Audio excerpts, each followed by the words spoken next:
First episode है। इसमें मैं बड़े आराम से आपको रास्ते की, अपने सफ़र की छोटी छोटी कहानियाँ वो मैं आपके साथ शेयर करूँगा और आपको दिखाऊँगा भी। इस सफ़र में मंजिल इम्पॉर्टेंट नहीं है, रास्ते इम्पॉर्टेंट है।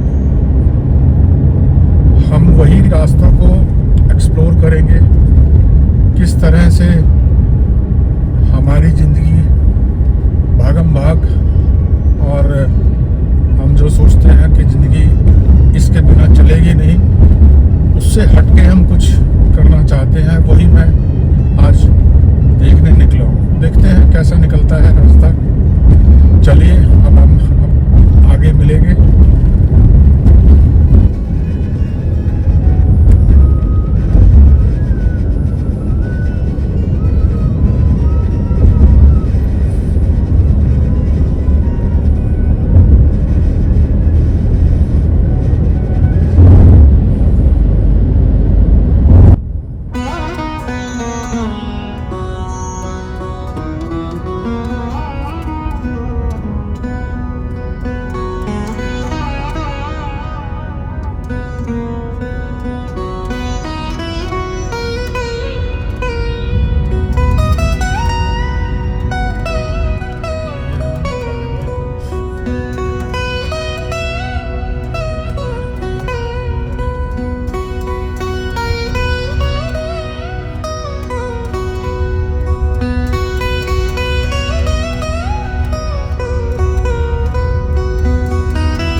जाता है पलवल, बल्लभगढ़। फिर वहाँ से आप निकल सकते हैं वडोदरा, बॉम्बे तक जाएगा रास्ता। लेफ़्ट वाले से निकलेंगे तो आप सोनीपत होते हुए करनाल, अम्बाला, चंडीगढ़, शिमला, और अगर चंडीगढ़ से लेते हैं तो पठानकोट से होते हुए आप मनाली चले जाएंगे। तो आप इस रास्ते से, ईस्टर्न एक्सप्रेसवे से किसी भी डायरेक्शन में आप जा सकते हैं, जहाँ भी आपकी डेस्टिनेशन हो, जहाँ आपका मन करे वहाँ निकल जाओ घूमने के लिए।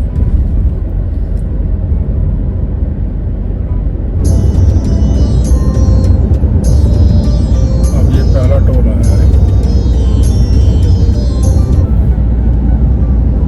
इस बार मैं पूरा टोल का भी हिसाब देखूंगा कि कितना टोल लगता है यहाँ से लेकर अपनी मंजिल तक, क्योंकि मेरा मंजिल इम्पोर्टेंट नहीं है, मैं पहले भी कहा है। रास्ता देखते हैं कैसा होता है, कितना कितना लगता है, कैसे लगता है, कैसी रोड्स हैं। जय सूर्य।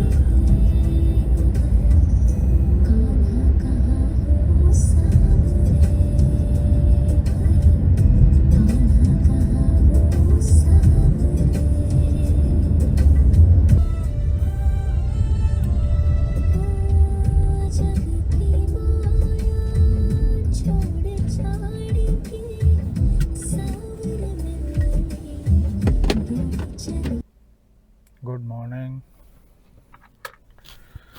चलो अब हम चाय पीते हैं,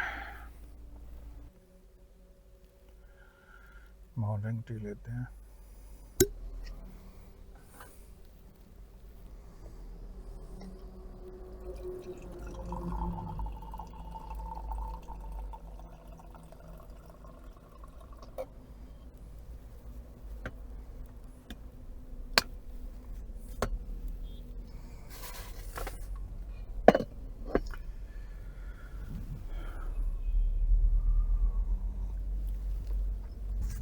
आज मैं घर से कचौड़ियाँ लेके आया हूँ,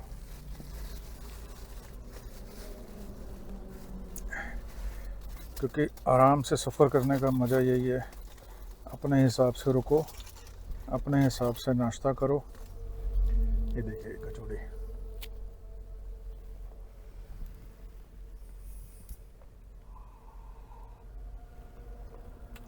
सुबह सुबह कचौड़ी खाने का मज़ा ही कुछ और है।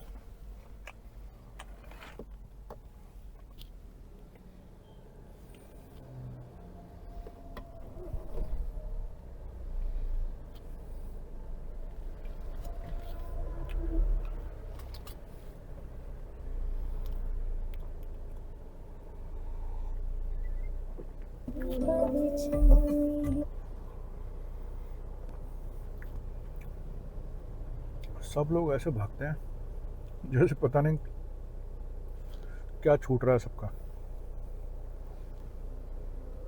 अरे आराम से बैठो, सुबह सुबह की चाय पियो, चाय का आनंद लो।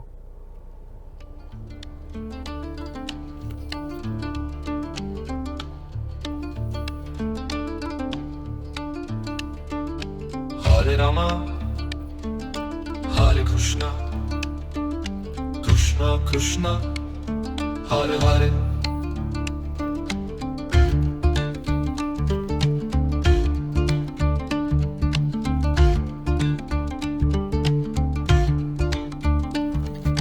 Hare Rama, Hare Krishna, Krishna Krishna, Hare Hare. Hare Rama, Hare Krishna, Krishna Krishna, Hare Hare.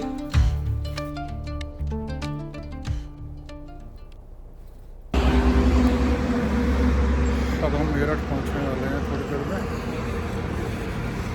कितना सुंदर दृश्य है, एंजॉय करें। नाश्ता कर लिया है, अब चलते हैं अपने डेस्टिनेशन की तरफ, जो करीब अभी 216 किलोमीटर है। वैसे मैंने आपको आज बताया नहीं कि मैं कहाँ जा रहा हूँ, चलो आपको बताता हूँ। मैं जा रहा हूँ पहाड़ों की रानी मसूरी में।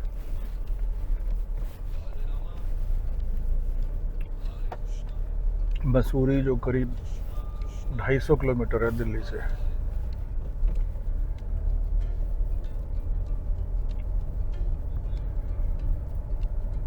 ये मेरा पहला सोलो ट्रिप है।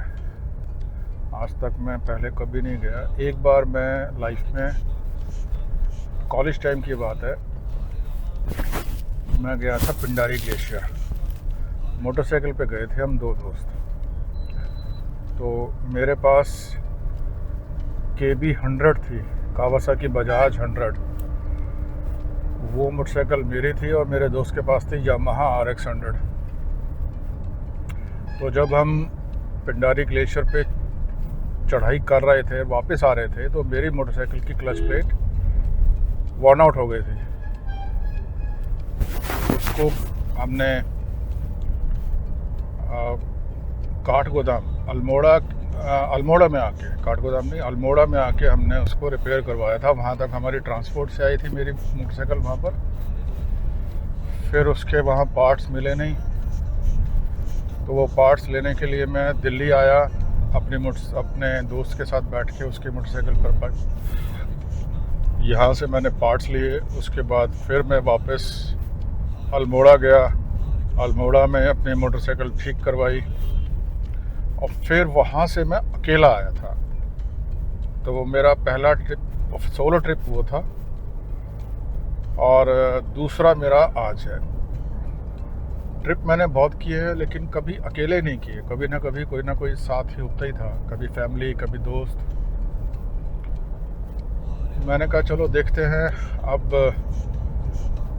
ज़िंदगी के ऐसे पड़ाव पर हैं जहाँ पर हम अपनी ज़िंदगी को एंजॉय करना सीखना चाहते हैं। अभी तक हमारी ज़िंदगी बहुत भागम भाग वाली रही है।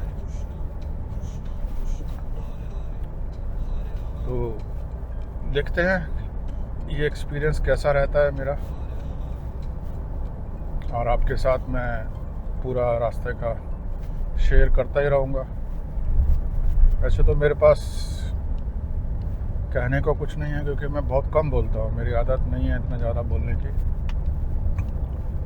फिर भी मैं कोशिश करूँगा कि आपको रास्ते के बारे में, जगह के बारे में जो कुछ भी इंफॉर्मेशन मेरे पास आती है या मिलती है, वो मैं आप लोगों से शेयर करूँ। पता नहीं एक्सपीरियंस कैसा होगा, क्योंकि YouTube पर मैं पहली बार कोई ऐसी मूवी बना रहा हूँ। मूवी तो नहीं कह सकते, इससे व्लॉगिंग, वीडियो व्लॉगिंग कर रहा हूँ मैं अपने ट्रिप का। अभी तक तो हम अपने जैसे कहीं घूम के आए तो फैमिली में वाइफ को, बच्चों को, दोस्तों को अपने रास्ते के किस्से सुनाते हैं, जो एक पर्सनल एक्सपीरियंस होता है, पर्सनल लोगों के साथ ही हम शेयर करते हैं। बट एक YouTube एक ऐसा माध्यम आया है जहाँ पर हम एक नहीं, काफ़ी लोगों के साथ हम शेयर करते हैं उस बात को। वो एक्सपीरियंसेस जो हम लेते हैं वो हम दूसरे के साथ भी शेयर करते हैं, जिससे उससे किसी दूसरे का फ़ायदा हो। अगर वहाँ पर कुछ उसको महसूस होता है कि हाँ ठीक इन्फॉर्मेशन है, तो वो अपना यूज़ करे आगे। जैसे ये रिक्शा भी, जैसे आपने देखा होगा रिक्शा क्या होता है। रिक्शा एक ऐसी जगह होती है जहाँ आप आराम से सुकून से बैठते हैं, ठंडी ठंडी हवा आपके कानों पे लगती है, बाल हल्के हल्के उड़ते हैं हवा में। रिक्शा अपने बिल्कुल धीरे धीरे अपनी स्पीड से चलता है, कोई भागम भाग नहीं होती। हम उसमें बैठे हुए सफ़र का मज़ा लेते हैं, कभी दाएं देखते हैं, कभी बाएं देखते हैं। कोई दुकान मिल जाए वहाँ रुकवा लेते हैं, कहीं शिकंजी मिल गई तो रुक के शिकंजी पी लेते हैं। कई भैया को बोल के उसको थोड़ी देर के लिए बोलते हैं, भाई हम आते हैं, कुछ शॉपिंग करके आप वेट करो।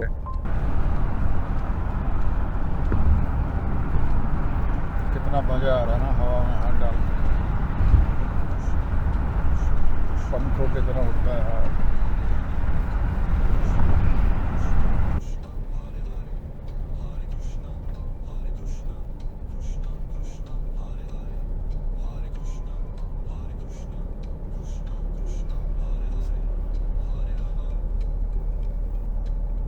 ऐसे रास्तों पे चलने में मज़ा आता है जहाँ कुछ ट्रैफिक हो। वो जो नेशनल हाईवे होते हैं, जो एक्सप्रेस वे होते हैं, उसमें ज़्यादा मज़ा नहीं आता।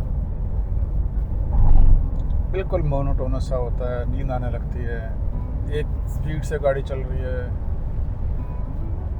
लगता ही नहीं कि हम कुछ ड्राइविंग कर रहे हैं। ड्राइविंग का मज़ा आता है जिसमें आप अटेंटिव रहे, उसमें तो नींद आती है बहुत, उसका फ़ायदा नहीं। तो वहाँ तो वैसे भी स्पीड बहुत ज़्यादा रखते हैं ना लोग।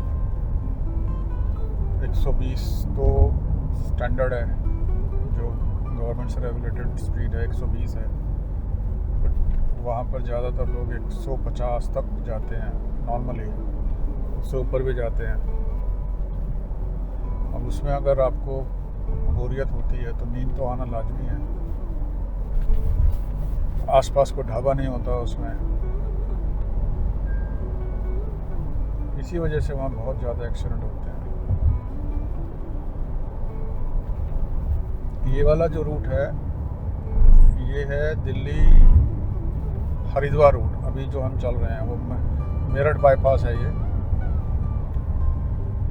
मुझे ध्यान है, मेरी जब स्टार्टिंग जॉब हुई थी मेरी पांवटा साहिब में था। मैं पांवटा साहिब हिमाचल में है, सिरमौर डिस्ट्रिक्ट में। तो आज से करीब होगा 30-35 साल पहले की बात है। तो मेरे पास KB100 थी, तो मैं दिल्ली से पांवटा साहिब मोटरसाइकिल पे ही जाता था। और ये रास्ता जो था बहुत पतला रास्ता था। अब तो खैर 4 लेनिंग हो गई है, उस टाइम केवल 2 लेनिंग थी। और आसपास बिल्कुल जंगल होता था, खेत वगैरह होते थे। तो इस रास्ते से जब मैं रात में निकलता था, मैं दिखाता हूँ, ये रास्ता है वो, दोनों तरफ जंगल होते थे, कोई बसापट, कुछ मकान नहीं था। बीच में शायद एक जगह पे, ये मुझे ध्यान नहीं एग्जैक्टली किस जगह पे आता था, एक मोड़ था, वहाँ पर एक मस्जिद थी, बस उसमें एक बल्ब जला रहता था।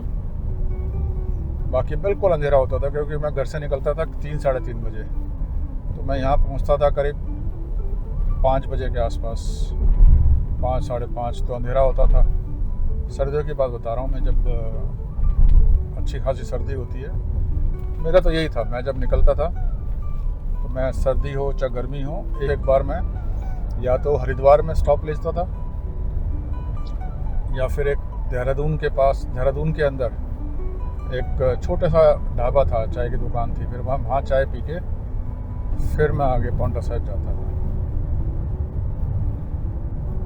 पांवटा साहिब भी बहुत अच्छी जगह है।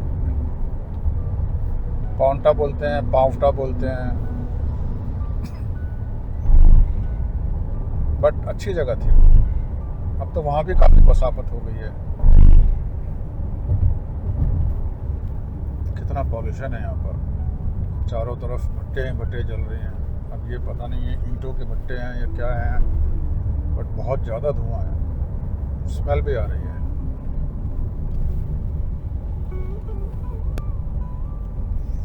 इनको कोई अल्टरनेट तरीका ढूंढना चाहिए फ्यूल बर्निंग का। अब देखो कितना ज़्यादा, बहुत डार्क स्मोक है। अब ये फैक्ट्री, ये तो मुझे लगता है कि फैक्ट्री एरिया है। यहाँ पर बॉयलर्स स्टार्ट कर रहे हैं लोग। एनवायरनमेंट तो आपका भी है ना, गवर्नमेंट तो आपको एक गाइडलाइंस देती है, गवर्नमेंट काम नहीं करती, गवर्नमेंट केवल आपको सलाह देती है, ऐसे काम करो, ऐसे करना ठीक रहेगा, ऐसे करना गलत होगा। अब लोग सोचते हैं कि नहीं, ये तो सब गवर्नमेंट का ही काम है। गवर्नमेंट एक पॉलिसी बनाती है, पॉलिसी बनती है, उसके बाद इम्प्लीमेंट तो हम लोगों ने ही करना है। जब ये नया नया बना था तो मैं इसके विदिन 1 मंथ ही इस पे मैंने ट्रैवल किया था। उस टाइम हम पूरी फैमिली के साथ आए थे, ऋषिकेश गए थे।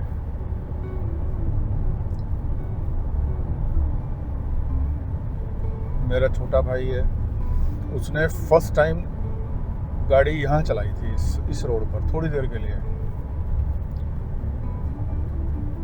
उस टाइम तो बिल्कुल खाली था ना, सिर्फ हाईवे था, लेफ़्ट राइट कुछ नहीं था, क्योंकि खेतों को काट के बनाया गया था। ये लैंड एक्वायर की थी, उसके बाद ये हाईवे बना था, नया बना था, बड़ा अच्छा था उस टाइम, बड़ा अच्छा लगता था।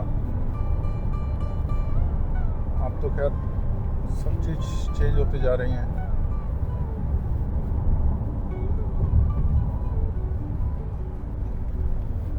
इस रास्ते को एंजॉय करो। ये जो घुमाव आते हैं रोड पर कितने अच्छे लगते हैं ना। ये घुमाव हमारी ज़िंदगी की तरह ही है। जैसे हम सीधे चलते हैं ज़िंदगी में, जहाँ पे घुमाव आते हैं, अगर हम उस घुमाव को पॉजिटिव सेंस में देखते हैं तो हमें बहुत अच्छा अनुभव होता है। उसी को अगर हम डर के देखें कि अरे पता नहीं इस घुमाव के बाद आगे क्या होगा, क्या मिलेगा, कहीं ऐसा तो नहीं कि कुछ एक्सीडेंट हो जाए, वो नेगेटिव थॉट्स होते हैं। तो वो सोचना ही नहीं चाहिए। हमेशा रास्ते को एंजॉय करो, ज़िंदगी के सफ़र को एंजॉय करो। इसी का नाम ज़िंदगी है। मैं अपना दायरा, पहले मेरा बड़ा सीमित दायरा था। मेरा बहुत जो प्रोफेशनल जो कंपनी जैसे हम काम करते हैं, सर्विस करते हैं, जो दायरा बनता है बस वही दायरा था। अब मैं अपने उस होराइज़न को बढ़ाना चाहता हूँ। मैं आप सबको अपना परिवार का हिस्सा बनाना चाहता हूँ। देखता हूँ कितना सफल होता हूँ, कितना असफल होता हूँ। इसमें वो आप लोगों पर ही डिपेंड करता है कि आप कितना मेरे चैनल को सब्सक्राइब करते हैं, शेयर करते हैं, फॉलो करते हैं।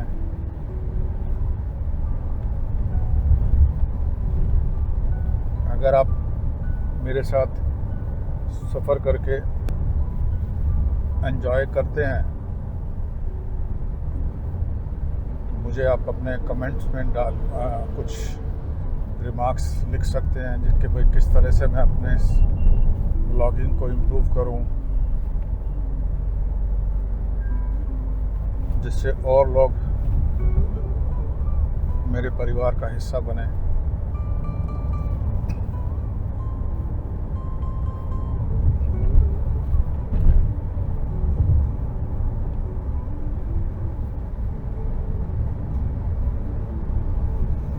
अभी तो बहुत दूर है। कितना है अभी? 3.5 पौने 4 घंटे का रास्ता बाकी है। हो जाएगा ये भी आराम से, बिल्कुल आराम से चलेंगे। कोई भागम भाग नहीं है हमें। चलिए जी, निकलिए आप।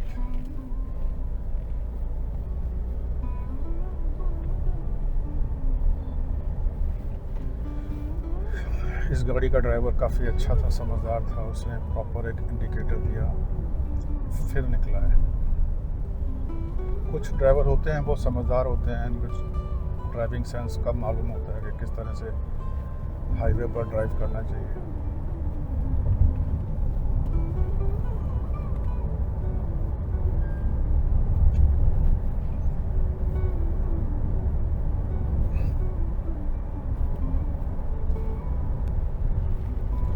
इस हाईवे पर स्पीड लिमिट आई थिंक 100 है या 80 है। मुझे भी अभी तक कोई बोर्ड नज़र आया नहीं है, बट मैंने अपनी स्पीड को 80 पे मेंटेन किया हुआ है।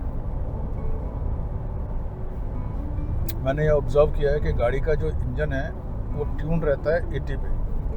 अगर आप 80 पे चलाएंगे तो आपको बेस्ट माइलेज मिलेगी।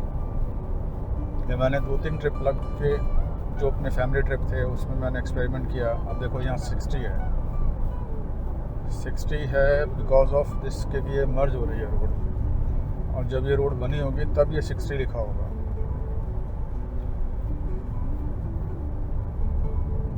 तो चलो, हम भी अपना 60 कर लिया था, टाइम से कर लिया था।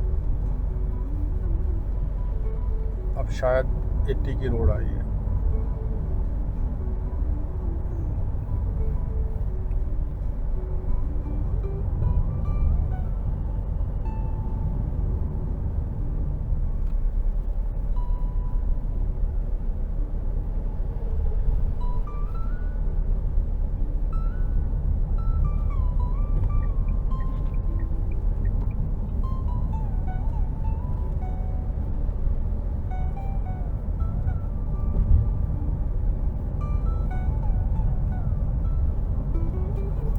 ब्रह्मदेव है या परम देव है? ब्रह्म तो कुछ नहीं होता भाई, परम होता है, परम देव, महादेव।